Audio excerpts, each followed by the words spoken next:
Parabrahma, Param Jyoti, Param Vishnu, Param Shakti, Parameshwara. Sri Sri Sri Himagirivasa Ishwaraya Namaha. Om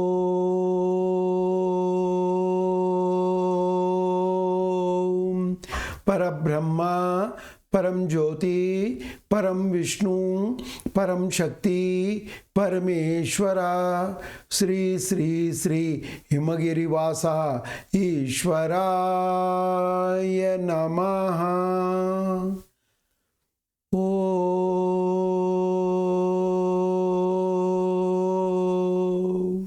Parabrahma, Param Jyoti, Param Vishnu, Param Shakti, Parameshwara. Sri Sri Sri Himagirivasa Ishwaraya Namaha.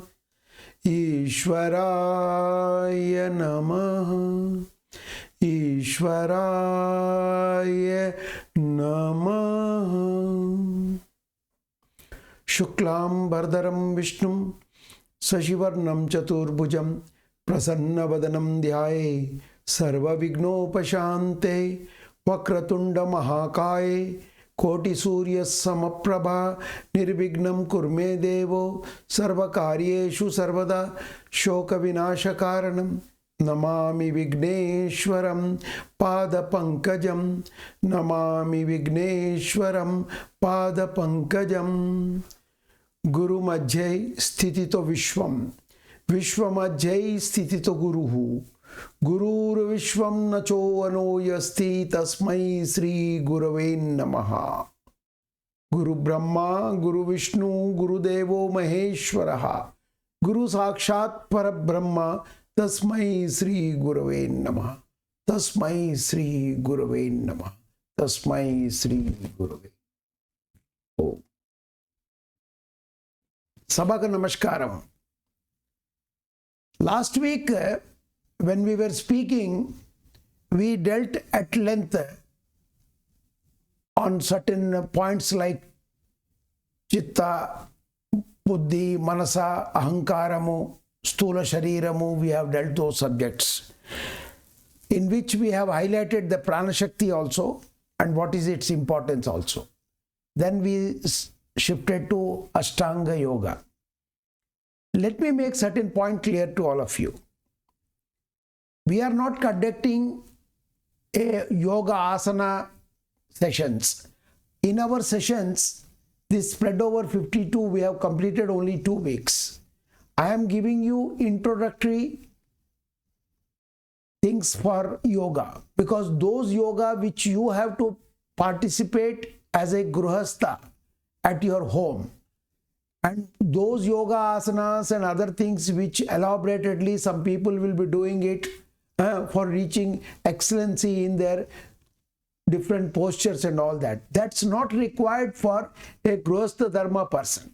What he requires is he should lead a pleasant life, taking his family together as well as his society together, how to conduct himself in his social work, in his personal work, his professional work, and how he should deal with his family. So this is the main point. And one point which last time I insisted is Ahankaram. When you talk about Ahankaram, I felt I should tell you a little detail about Ahankaram, what it does damage to a person. Ahankara is nothing but your ego. Where the ego comes from? The ego comes from the assertion that I am right and I know the best. This is the main point of ego. I, me, myself. We ignore every other thing and we say, no, I know the best. So for that, I'll tell you one small story. This story, you all have heard the story when you were small children. It was taught in even our schools also. And our grandparents told us, our parents have also told us this story, and many of our elders have told this story. This story is very, very, very common to all. But unfortunately, if that story we would have seriously followed in our earlier life's different aspects, we would have not come into any complications, neither we would have got into a problem of suffering and various other aspects which we go through, especially due to ego. This story is about the rat and the lion. One day the rat was playing on the lion's body when lion was sleeping. It was running on its body, and every time the lion was trying to avoid it and just pushing by hand as it go. But rat didn't go. Ultimately, lion got angry and caught the rat. When he caught the rat started begging for mercy. That, "Oh lion, you are our king. Please, I am a very small, tiny creature. Don't kill me. Pardon me. I shall never do this mistake again. But lion, please pardon me. I assure you, lion, when time will come in life, I'll be the most useful friend of yours and I will help you out of a crisis. Trust me, lion, I am capable, but I am too small in front of you because you are my king." The lion looks at it and says, "Get lost." And he throws from his hand the rat, and rat runs away. It so happened, the story goes on, one day the hunters lay a trap to catch the lion, and they catch it and they put it tied up in a net. And lion started roaring. The entire forest started trembling with the roaring voice of the lion. This rat also heard this roaring voice, and he immediately understood that this is from his king who has spared his life. So he said, "It's my time to help him out." So rat runs fast and reaches the place where he finds his king lion is trapped in a net. He nicely goes near the ears of the lion and tells him, "Don't worry, I have come. I will take care of your problem and I will relieve you from this net immediately." He fatafat starts cutting all the threads and everything he cuts nicely. After he cut, he comes back again to the lion's ears and tells him, "Lion, that day I told you, I promised you when you are in trouble, I'll help you because you spared my life. Thank you very much, lion. Now you are free. You jump and go. They cannot catch you now. I have cut all the nets." And the lion jumps and disappears in the forest. Now, what is this moral of the story? If lion would have shown his ego and killed the rat, then when lion landed into problem, he would have not received the help from the same rat. Possibly no rat would have helped him, or no small creature would have come near him to cut those net. Why? Because they know that this man will kill anybody when he gets the opportunity. But here lion has shown his magnanimity, and the result was, when he was egoless, automatically, that when ego was not there, he was helped by the smallest creature, the rat. This is one story. We all heard and lived in this story from childhood. The second story is about two sisters. One sister is agarbatti, the other sister is a diya. Diya means the earthen lamp which we put inside the temple. This diya and agarbatti, every day morning, Purohit comes to the temple after cleaning, after everything he does, then he lights up the diya, and then through diya he lights up the agarbatti and keeps it. You know, agarbatti will give a fragrance and diya will give the light. Diya is the eldest sister and agarbatti is the younger one. Every day without fail, Diya, the eldest sister, will keep telling agarbatti, "You are useless. Nobody respects you. Nobody cares for you. It is me who gives you the light. Then only you get that, little fire in you. And with that, the fragrance of your come. I am the one who gives light to the deity. I am the one on whom Pujari depends. I am the first whom he lights it." Every day she scolds. Your life is useless. You do not have anything. The amount of ego Diya expresses, being eldest sister, every day the younger sister agarbatti gets hurt, feeling very painful about this, what kind of my elder sister is. She's always insulting me, condemning me, and showing that I am very small and I am useless. One day it so happens, suddenly there is a thunderstorm. And everything around us was full of cyclonic waves. Lot of air is blowing at 120 kilometers, 200 kilometers speed. And the blowing air gushed inside the temple and the lamp got immediately off. Once the lamp's brightness disappeared and it became off, the air has done something great for agarbatti. It has taken the fragrance from inside the temple and spread everywhere outside also. And it went on like this for 1 or 2 hours. And once the cyclone come to a halt, the pujari came again inside the temple. He did a little bit of cleaning work and then he lit up the lamp again.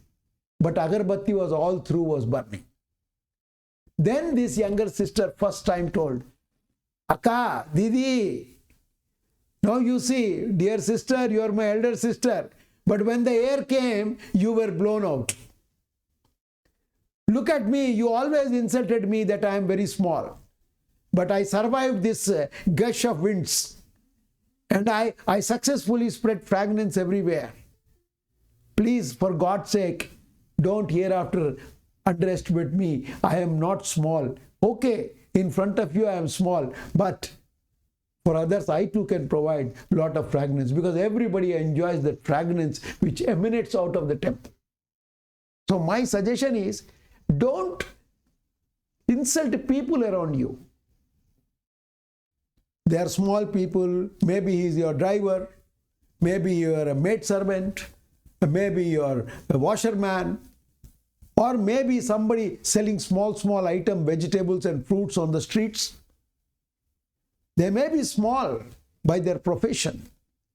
But please understand, they are also having lot of intelligence and talent, and they are created by the same God. Hence, in the yoga abhyasam, the most important part is if you cleanse yourself from the ego, ahankara, you have won one half of your battle of life. Whenever you talk to anybody, you always remember that if the God gives you power and strength and happiness and energy, so also God is giving to the other man. You are not alone great. This kind of attitude you have to develop. Now, I will go to today's main point, that is in Ashtanga Yoga, and I will give you a detail about this. When last week we concluded, I was always telling you there are 8 limbs of yoga. Now, these 8 limbs of yoga, they are known as, first one is yama, second one is niyama, third one is asana, fourth one is pranayama, fifth one is pratyahara, sixth one is dhyana, then seventh one is dharana, and the 8th one is samadhi. Here, what you should understand is each one of them plays a big role in our life. Yama rules social conduct and moral discipline. How do you behave in the society? How do you function yourself? How do you conduct yourself within your family, which is a personal responsibility of yours?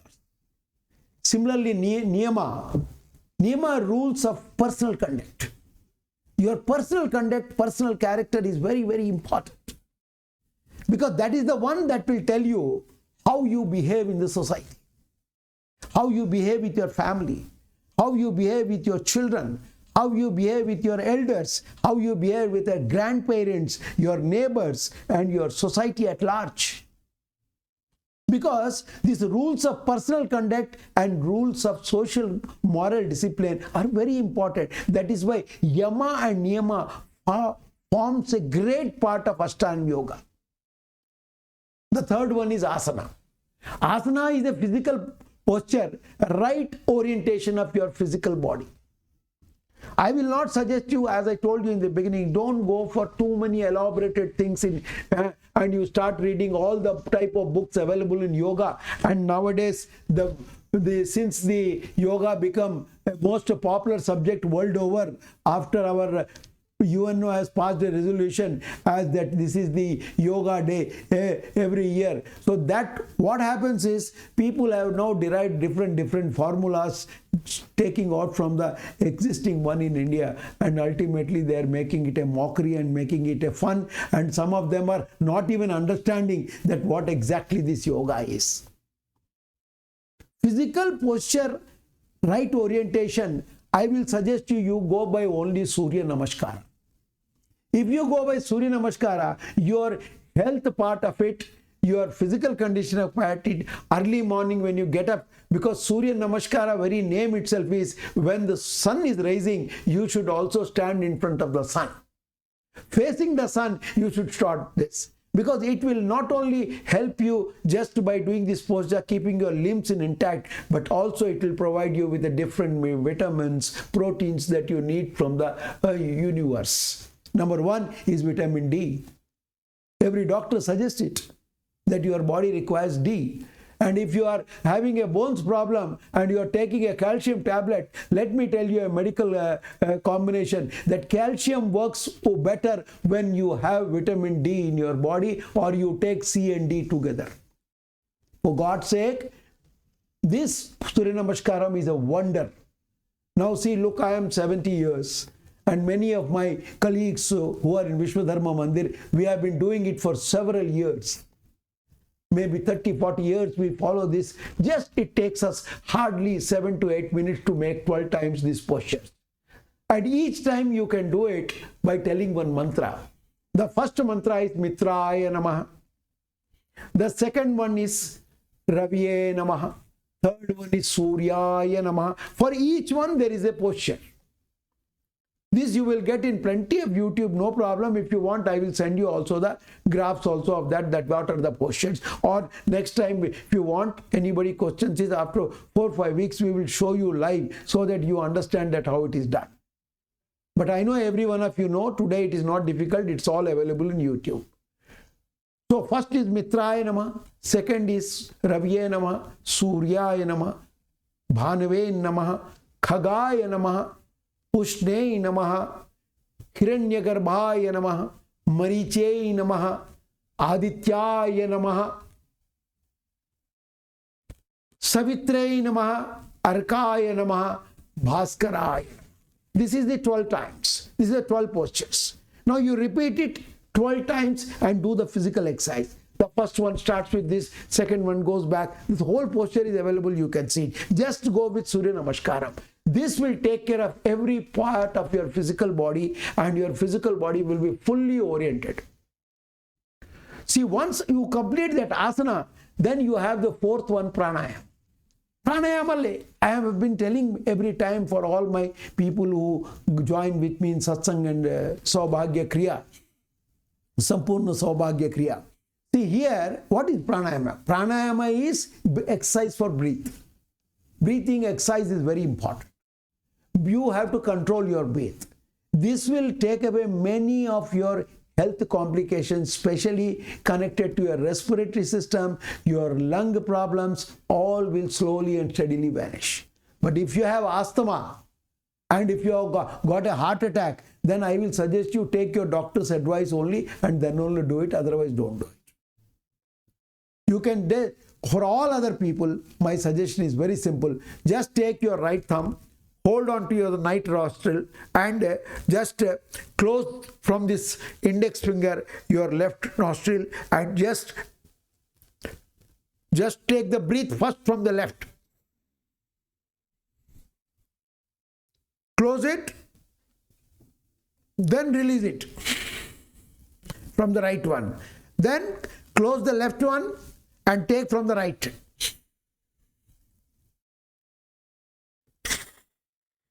And release it. This time, this type of things, which is very simple one, you can do it for at least 10 times. I will suggest you 5 minutes is more than enough for you to keep your lung, your breathing system in control. You can increase later within next 6 months. Don't do it overnight anything. Then in the same Ashtanga Yoga, Pratyahara is very, very important. What is Pratyahara? Pratyahara is control of mind. Control of mind and control of senses. Each one of these I will give you more and more elaboration as we go further. Control of mind is because your mind has a habit of going for every external thing, gather those information and dump it in your head and ultimately make your head a big mess. Those things how to handle, when we discuss about Pratyahara, it's an elaborate subject, then you will understand. Now let me talk about the next one. The next one is Dharana. Dharana is nothing but concentration. Controlling your own attention. Supposing you are focusing on a lamp, then you concentrate and focus only on a lamp. Your mind should not divert. As Arjun's mind didn't divert when it was trying to, hit the bird. It was only concentrating on the bird's eye. Whereas all others were telling there is a tree, there is a leaf, and in that there is a bird sitting. All that they were telling. But except Arjun, everybody was distorted. He was not. He concentrated correctly. So that concentration is required. Inka depth kellalante we can say about this. It is Vyavasa Atmika Buddhi in Bhagavad Gita. I will come to you this later. Then comes your dhyana. What is dhyana? Dhyana everybody knows. By meaning you understand it is meditation. Actually it is right reflection. And meditation, just by sitting like this, you cannot do meditation. Meditation requires the preparation. That is why the first 4 is very important. First what we explained to you. First 5 is very, very important. They will reflect in you. They will slowly and steadily start working on you. Then come the samadhi. After dhyana, your mind condition will be so superb that you are getting a right union with the Supreme Lord. That enlightenment is getting possible. Sat Chit Anandam you start feeling in yourself. Your experience of this blissfulness will not only change your life, it will change everything around you. You are the one person who will never get disturbed. You will not be, created anger by anybody. You will never get angry. Why? Because you are able to handle yourself very carefully. So, dear friends, the first 2 steps of Yama and Niyama make up the ethical foundation of human life. The principles of social and personal conduct. Without these, we will not have the right foundation for wholesome growth. Please mark my word. Without this, we will never have the right foundation for wholesome growth. Because they constitute the basic rules of dharma. Dharma is nothing but right living. We Indian ancient Rishi Munis have very clearly talked about that dharma is more important. Now let us go into a little more details and then first 5 steps of Yama and Niyama. That is Yama, Niyama, Asana, Pranayama and Pratyahara. This is the first 5 of the Ashtanga Yoga. Yama, Niyama, Pranayama and Pratyahara are called outer aids in Yoga Sutra. They deal more with the outer systems of ours. And they ultimately harmonize our outer aspects of nature like behavior, body, health, senses and our mind. They harmonize it and then give us a substantial strength to deal with the other 3. The last 3 is Dharana, Dhyana and Samadhi. I told you, Dharana, Dhyana, Samadhi, when you enter, you take it from me that you are in a blissful situation. You are 1 step. Dharana is just 2 steps away. Dhyana is 1 step away. And Samadhi, you are ultimately there as an enlightened soul. Dear friends, this will just not happen overnight. It takes a lot of time. Because here, again that word I repeat, that Lord Krishna has repeatedly been telling entire Bhagavad Gita. In a nutshell, he says, Abhyasa Yoga, practice alone can make you perfect. There is no other way to become perfect. They are the central part of yoga. See, this is the embodiment of the total thing. And ultimately, what happens is, when you come to Yama, Niyama and all, see, in Yama, we have got various subjects, especially, things like, last time also I told you,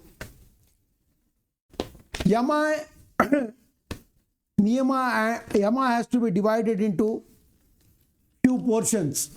The portion number 1 is Ahimsa, that is non-violence. Then Satya, truthfulness.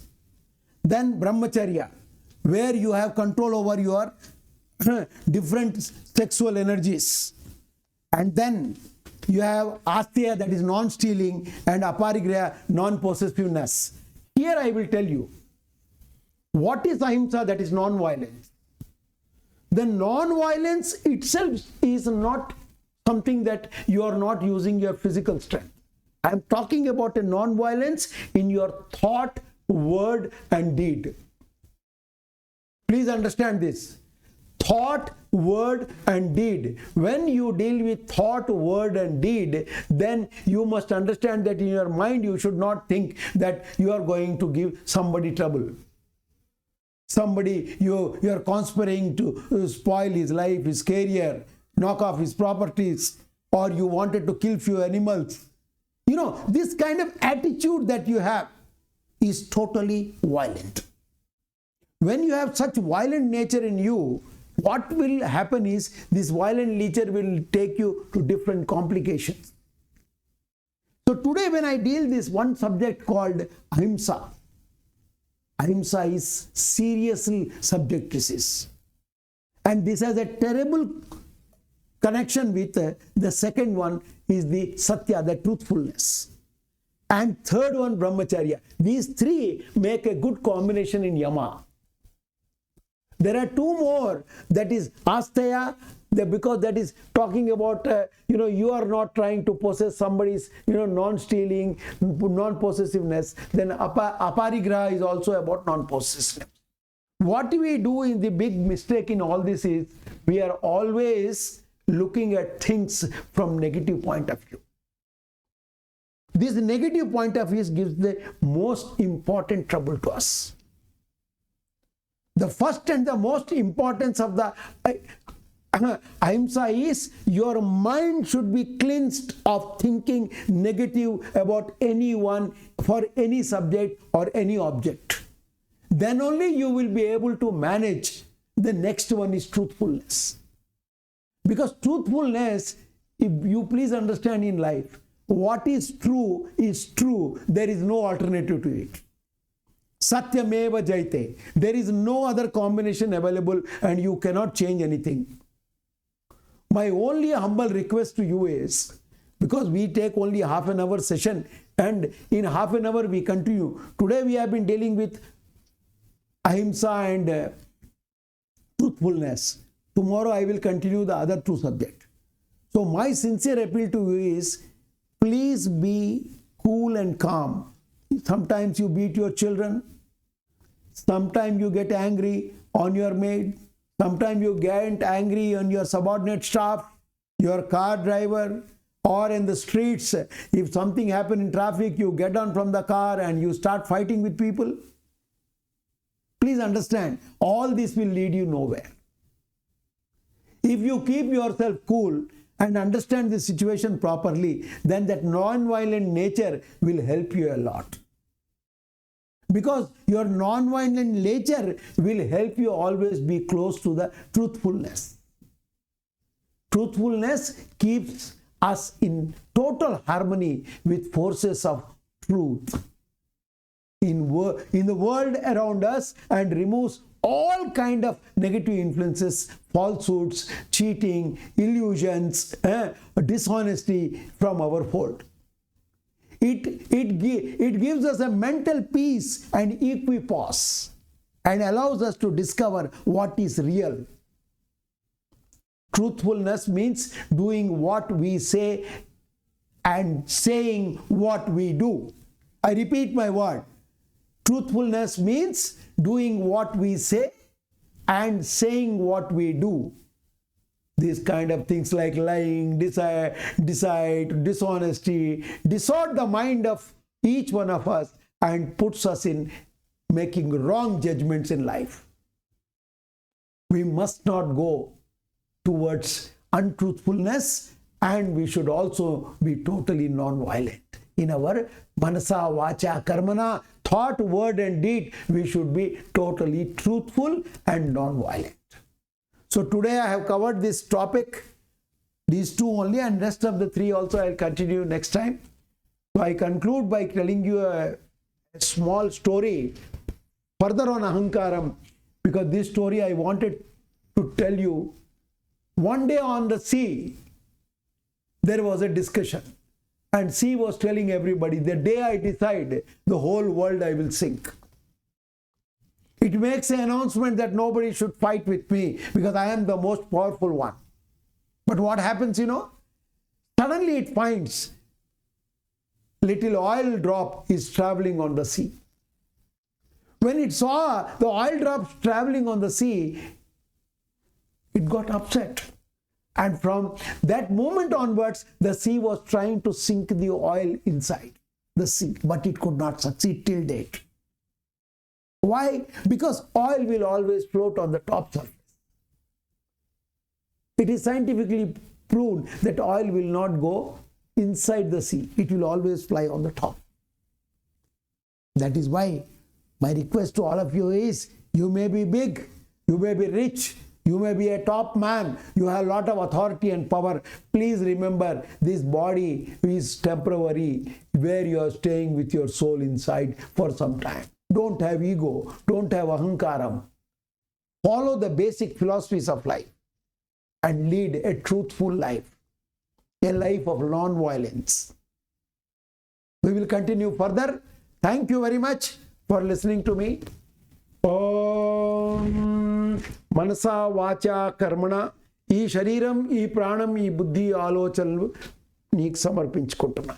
Neeve Satyamu, Neeve Dharmamu, Neeve Nyayamu, Neeve Jnanamu, Neeve Sarvamu. Sahana Bhavatu, Sahana Bhunaktu, Sahaviryam Karvavahe, Tejasvinavadidamastu, Mavigdishavahe. Om Shanti, Shanti, Shanti, Shanti, Shanti, Shanti. Loka samasta sukhino bhavantu, sarve bhavantu sukhinah, sarve santu niramaya, sarve bhadrani pashyantu, ma kaschida dukha bhagam. Purnamadam, Purnamidam, Purnata Purnamudachyate, Purnasya Purnamadaya, Purnameva Vashishyate. Om Shanti, Shanti, Shanti. Namaskara.